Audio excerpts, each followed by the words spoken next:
All right, golf fans, welcome back to another episode of Fairways and Dreams. You know me, I'm Jeff Hartman, and hey, you are being treated. Last Thursday, we had a two-man scramble. Normally, I don't have back-to-back two-man scrambles, but we do another two-man scramble as I welcome in GolfRoots CEO and co-founder Benjamin Stromberg. Ben, welcome to the show. How are you? I'm doing great, Jeff. Thanks for having me. No problem. I followed you on Instagram for a while, and I saw your company has grown, at least in that space, tremendously. I'm sure you have all around in the last year, and I love what you're doing. I checked out your website, and you had your mission statement there, and I thought it was perfect. It's to eliminate barriers to the entry of golf. Like you want to get people golfing. Like that's it. Again, But golf yeah, is a really expensive sport. So I don't want to talk for you. I want to give you an opportunity to tell you how what your company's doing and the premise behind it. well, Jeff, that's spot on. Really, our mission's very simple, and it's to make golf more accessible. And so, we see some of these barriers to entry into the game. The three main ones that we see are going to be the cost of equipment. It's really expensive to start playing. The second is going to be it's golf is really hard, and so Yes. we want to help people find instruction and instructors to make this game easier, and make it easier for people to stay in the sport as well. And then finally, it's tough to find places to play where you're comfortable playing with people that you want to play with. And Yeah. so that's, those second two barriers are really, aspirationally, that's where we want to focus on as we continue to grow. But, for the time being, our focus is really a lot on the equipment side and helping people, jump over that first barrier and get into the sport. So let's give me a scenario here. So let's say I have a set of clubs. I'm looking to upgrade. I go to Golf Roots. You're willing to pay me for my current clubs as all help fit me for a new set of clubs. Right. The trade-in value depends on the clubs, obviously, but do you all offer any type of guidance in that process in terms of, hey, you're a 25 handicap, you probably shouldn't be buying these blades, just as an example. Like Yeah. what do you all offer in that regard? That's a great question. So, we have our team is on our Shopify, and we run our website through Shopify. And so through our inbox, people, send us messages all the time. We're able to help them out in finding the right clubs. But another thing that we do is like you said, it's really hard for people to understand what they should buy and what they shouldn't buy, and what they should be playing, what they shouldn't be playing. And so that is the basis for a lot of what we do on our social media as well, where we try to make it so that we can simplify the golf equipment, that you should probably not be playing this particular club if you're looking for forgiveness, or if you don't need forgiveness, here are a few great options for you, things like that. But we try to be very available for people to help them and to personalize what they're looking to buy.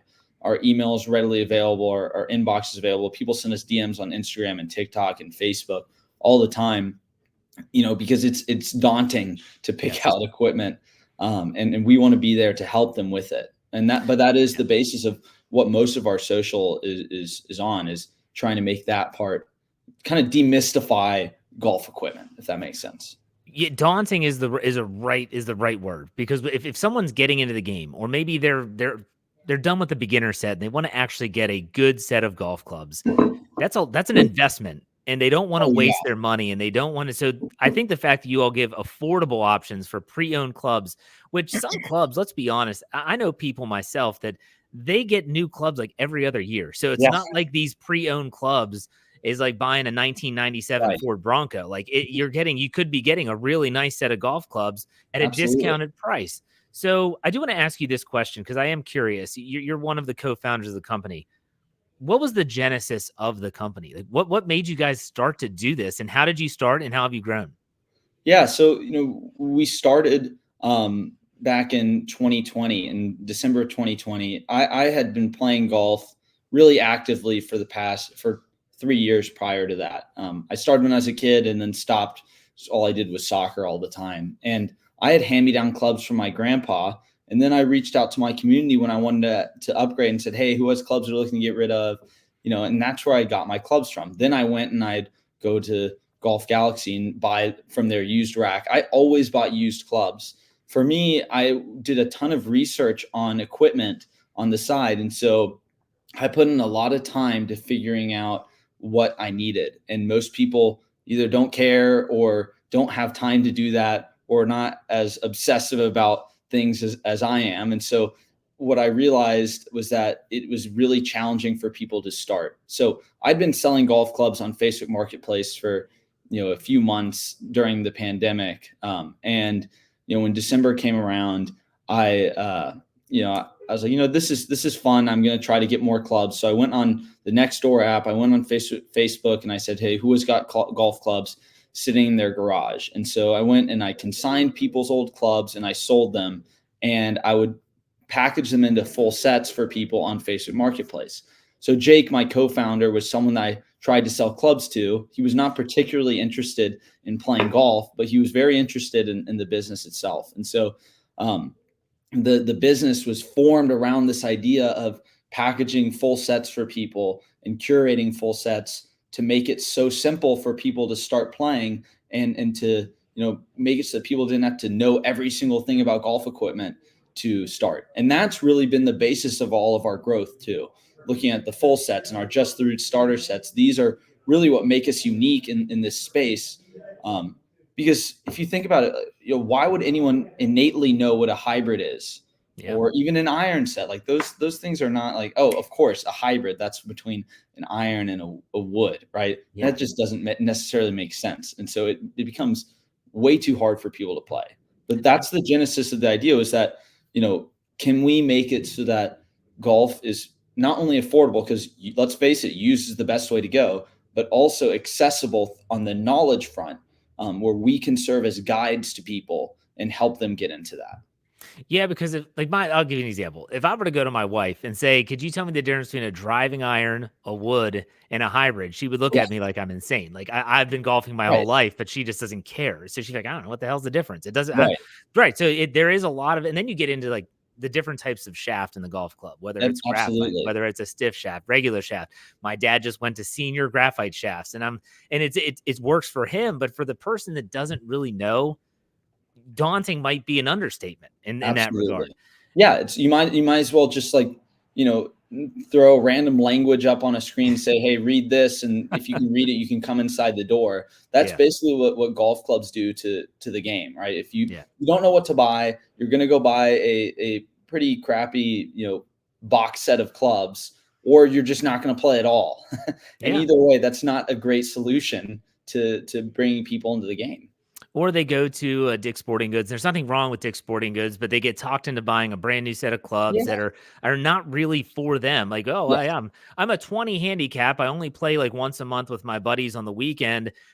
Why would I want to spend $1,000+ on these tailor-made blades that have a sweet spot the size of a quarter, whereas I could get another set of irons that are much more forgiving, and it's going to make the game more enjoyable? Right, exactly. So I do want to ask you a question about your trade-ins, though. So if someone wants to trade in a club, other companies do this too. And do you all check and make sure that your prices that you're giving for trade-ins are comparable, or is it based off of, like, how does the process work? Let's say I have a driver in my garage. I'm not using it anymore. I go to your website. What does the process look like for anyone that's interested? Yeah, so our trade-in system is improving right now. Right now, the way it works is we have a trade-in email that people email, and our team will respond to that directly. But most of our inventory doesn't come through, personal trade-ins.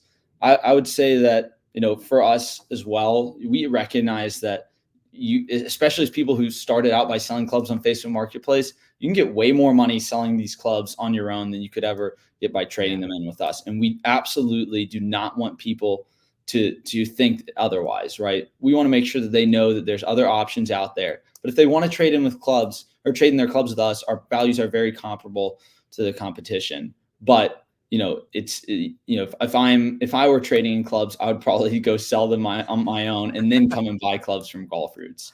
Well, there you go. I'm just an honest guy. No, that's being honest. That's being honest. I appreciate the honesty. So, all right, let's talk about some clubs here, because you're a club guy. Obviously, it's your company. What do you think is the biggest mistake made by buyers when looking to get new clubs, whether they're pre-owned or not? What do you think is the biggest mistake that you see? Yeah, I definitely on the beginner side, it's going and buying a box set of Stratas or Wilsons or things like that, thinking that's the only really good option for them as a beginner because it's so simple. I think that's where people mess up a lot. They think it's a good deal buying a set for $600 when in reality that set's going to last them a few months if they're actually playing. I think that's the biggest mistake that people make on the beginner side. I would say on the more advanced side, it's people thinking that they need they need to have stiffer shafts than they actually do. You'll see that a lot with former athletes. They think I'm really strong, I need extra stiff. I've never played golf before, but this is what I need. And in reality, you may be really strong, but your golf swing probably is not fully grooved yet. It's not fully efficient, and you'd probably benefit from having a little bit more flex in those shafts too. Those are two of the biggest ones I see on the beginner side. That's cool. What about the next question is, what do you think, what aspect of golf clubs do you think are the most overrated? Where people were looking and you're like, man, like what you're looking for, like it doesn't matter. Like maybe it is the flex and the shaft. What is the most overrated thing for you? Man, that's a tough one. And this might get me some hate, but a lot of people say that the shaft is the most important thing when getting a new club. I don't necessarily buy that. The people could argue that yes, the shaft is very important. I do think it's important, but if you were to take a Big Bertha from 1994 and put it on the same shaft as a Rogue ST Max, it's not even comparable, right? It really isn't. I think that that's something that people put a ton of emphasis on, and rightly so. I do think the shafts are important, but I don't think that they're the most important thing. And I'll probably get a lot of hate for saying that, but I think it's quite frankly, I think it's really that a lot of the manufacturers and club sellers and things like that have understood that if they can push this narrative that the shafts are the most important thing, I mean, what's a better way to upsell than through shafts and expensive shafts at the same time? So, based on that, that's something that we really don't buy into. And so for that reason, we sell most of our clubs, even with upgraded shafts, for very similar prices to the ones with the stock shafts. The shafts, again, are better, but it should make sense that there's reason for them to push that narrative if they're trying to upsell on products like that. Well, and some of the things, I mean, my gosh, like, and I'm a golfer and I love, single digit handicap. I've gotten my kids involved in the game. I play as much as I can with 5 young kids. And I hear these people talking about golf clubs and the shafts in the golf clubs. And I'm like, you might as well be speaking a foreign language. Yeah. Because like for me, and I'm a golf guy, right. I honestly don't care that much. I have the same set of clubs I've had for over a decade, which says a lot about me as a golfer. But nonetheless, like it's just, I just am not that type of guy. But nonetheless, I want to ask you a question about brands, because you see all sorts of brands. You see TaylorMade, you see Callaway, you see Ping, etc., so on and so forth. I'm going to ask you which brand is the best based on the type of club, and you tell me in your personal opinion which is the best. So let's start off with the woods. Yeah. Which brand do you think is the best woods on the market? Ping. Okay. Yeah. I think I've noticed that on your Instagram account that you're kind of a Ping. What about irons? Yeah, I'd say irons. Titleist. Yeah, I think Titleist irons are the best. Let's go with wedges. Wedges. I love my Callaway Mac Daddy wedges. I've been a big fan of Mac Daddies for a while. I've played Titleist, I played TaylorMade, I played Mizuno, and I always come back to Callaway. And what about putters?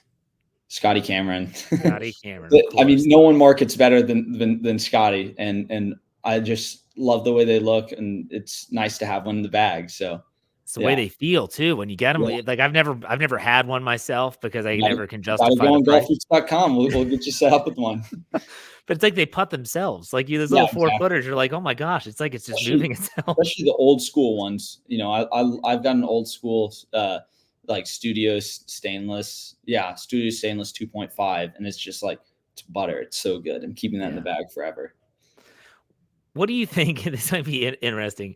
What do you think is the worst set of clubs or the individual club that you've ever come across? So like think about a club that was marketed. I think about like the Nike Sumo driver that looked like a mail, like it looked like a mail. Yeah. It looked like a mailbox with a stick attached to it. That was hideous for me. I could never put that club at a dress and actually swing it. But nonetheless, like in your opinion, like what was that club for you? I've got two. The Callaway GES women's clubs. So these were club. I can't even describe them. They looked like they're just like massive heads. They're like hybrid style irons. They're a full set with like completely hollow back. And it Oh, was just a disgusting, horrible design. And then I would also say the alien wedges oh are yeah. just tough to look at. So those two are my picks. The hollowed back design reminds me of a driver I used for a short stint in my career. It was the Cleveland launcher driver, and it had a high board, and so it actually Yes, dipped down behind it. right. And Like that this. thing, yeah, my brother, he was like, "My gosh, it sounds like what are you hitting?" It just sounded the sound of it was awful, just Yeah, atrocious. But anyways, not a okay. fan. Before we go to our rapid fire segment, I want to get your thoughts. You're a golf guy, you're a gear guy. What are your thoughts on the golf ball rollback? Yay or nay? Yeah, I think I need to do more research on that before I stamp my opinion on it. Okay. I just think that ultimately, it just seems strange that it's going to affect so many people as well, beyond just the professional world. It seems like there are a lot of other things that could have been changed first besides the ball, and it's going to result in some very strange things in the used golf ball market, and especially for amateur golfers. Maybe they're playing with their friends. It just seems like it's going to create some conflicts when you're betting with a buddy and someone's playing with a pre-roll back ball, and you don't even know it. And it just, I don't know. Exactly. It just seems frustrating that that's the decision that they were able to make, instead of fixing the courses or working with the club manufacturers or things like that. I don't know. It's the people are getting more athletic and equipment is improving. And I guess I will stamp my opinion on it.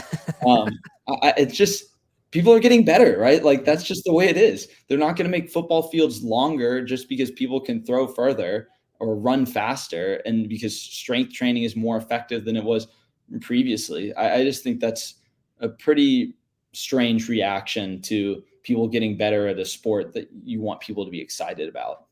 And I don't know why they're afraid of low scores either. So that's what they're Yeah, saying, like, "Oh, well, these guys are driving par fours." That makes it fun. That makes it exciting. As a right. fan watching it, if you wanna take the risk of not hitting a 3-iron off the tee and just playing for yardage, you Yeah. wanna try and go for it, that's a risk reward situation. That's a Yeah. proposition that you as a golfer have to identify, and they're still gonna go for it anyways. Right. Just The change the golf. course. Just change the course. Make the Yeah. course harder.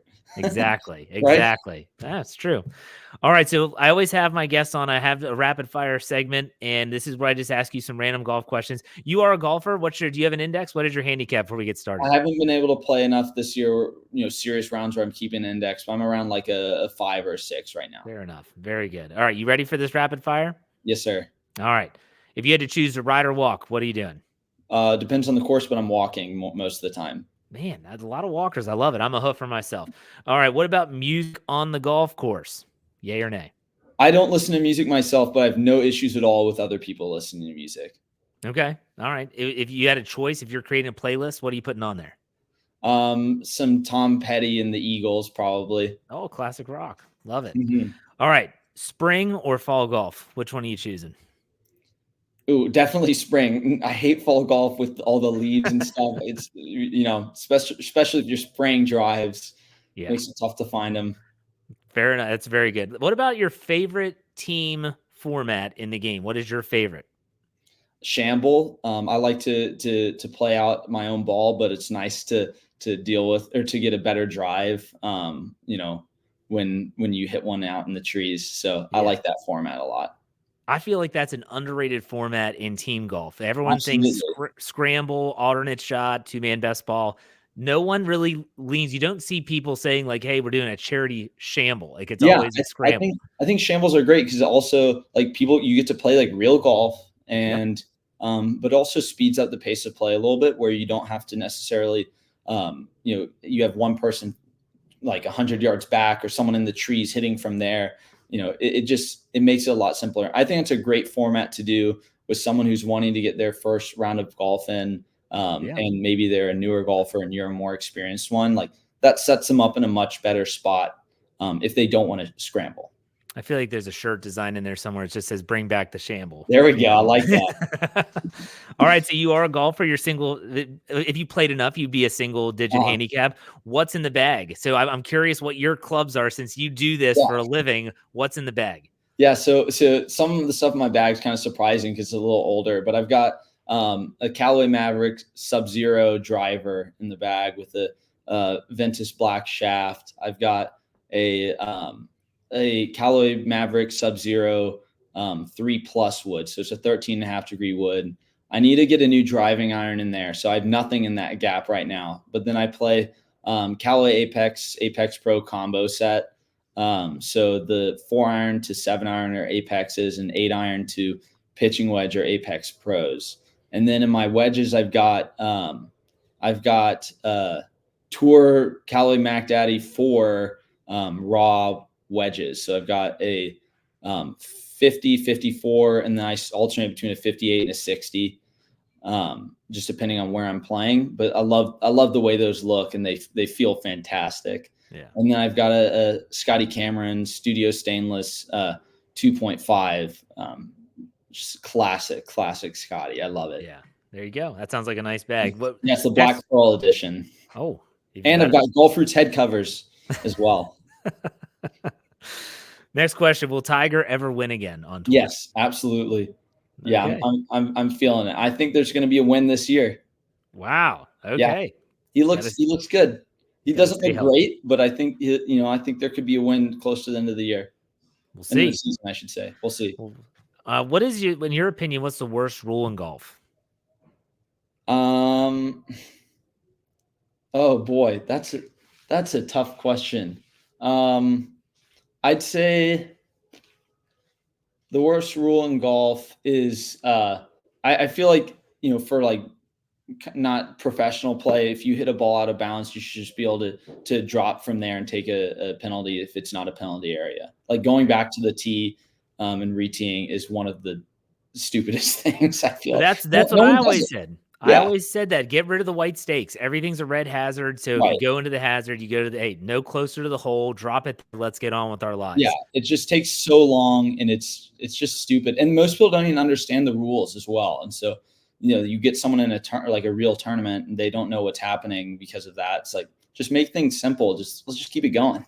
Yeah, and everyone say, "Well, just hit a provisional." It's like, yeah, I get that, but at the same time, just go drop by the hazard and play it there. Like, it's not a big deal. Right. So, all right, I'm with you on that one. What's your favorite major on the PGA Tour? Masters. Love it. If you did not golf, I think you said this earlier, what sport would it have been? Soccer. I played. Yeah, that was my actual sport. Okay, there you go. What's your favorite golf movie? Caddyshack. I love it. Do you have any golf superstitions? Anything that you do every single time you golf for whatever reason, just a mental thing? Yeah, I always like to keep my my coin in my left pocket always, and I put my my glove in my right pocket, right back pocket, phone in the right pocket. Those are my things. That's fine. What is your biggest pet peeve on the golf course? I would say when I don't like when people are, rude to the people in the pro shop, or when people in the pro shop are rude to people playing there.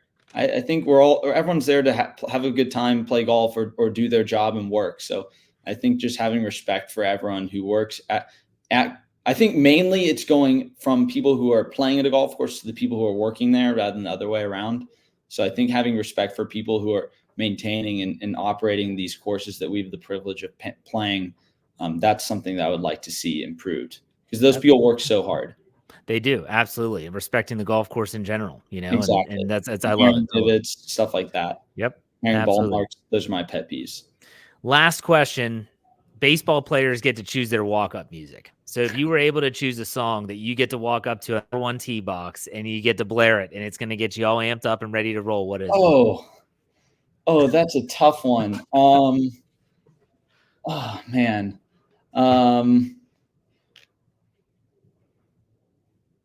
What's yours? Mine? I've always liked Dire Straits' Walk of Life. I don't know. There's something very smooth and melodic about that song, because it's golf. Like, I don't need to get jacked up, because I'm just going to duck hook it into the woods if I'm too jacked up. So I probably would go with something like that. That would probably be my walk-up. That influences my decision too. I'm going to say Take It Easy by the Eagles. I need to keep that in my mind as I play. There you go. There you go. Love it. I absolutely love it. Well, Ben, I thank you for taking the time. I want to give you an opportunity to plug not only the website, any social media stuff, if you have any sales coming up, like after Christmas or anything like that. So if anyone's listening and they're like, oh, wow, I'd like to go to GolfRoots and see what they have available, now's your chance. Plug whatever you feel you want to. Yeah, we've got a sale going on right now until Christmas, 10% off everything. Our website's golfroots.com.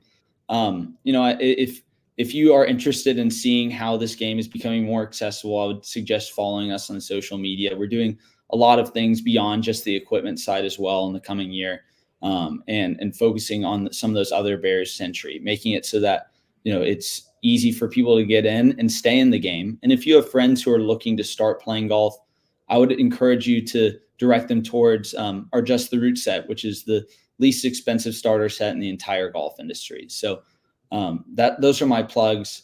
And I also encourage you to reach out to our team if you have questions. We're here to help. Love it. Ben, thank you for your time. I do appreciate it. Everyone listening to Fairways and Dreams, make sure you're on the lookout Thursday. We'll have another podcast coming out. Ben, have a good day. Thanks, Ram. Jeff, Appreciate it. thanks so much again. Great to chat with you.